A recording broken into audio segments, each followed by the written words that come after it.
बघा, गट ब मुख्य परीक्षा 2026 ची एक्झाम देत आहे. त्यामध्ये गुणोत्तर आणि प्रमाणचा प्रॉब्लेम हमखास विचारला जाईल. जसा हा सीसॅटच्या एक्झाम मध्ये विचारला होता. आपल्याला 1710 रुपये एबीसीडी मध्ये वाटायचे.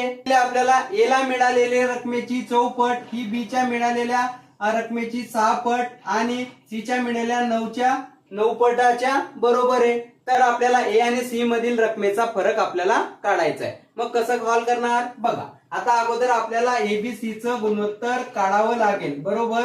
मग कसं काढणार बघा. ए ची किंमत काढायची आहे, बरोबर. ए ला सोडून द्या, या दोघांचा गुणाकार करा. 9 सक 54, बरोबर. बी ची किंमत काढायची, बी ला सोडून द्या, या दोघांचा गुणाकार करा. 9 गुणिले 4 36, बरोबर. सी ची किंमत काढायची, सी ला सोडून द्या, या दोघांचा गुणाकार करा. 6 चौक 24. आता याला कितीचा भाग जातोय? 6 चा. देऊन टाकू. हे किती येणार आहे? 9.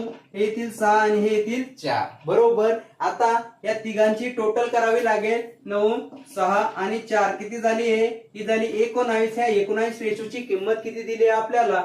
1710, बरोबर. एका रेशोची किंमत काढायची आहे. 1710 भागीला 19 किती येणार आहे? 19 9 171 म्हणजे 90 येणार आहे.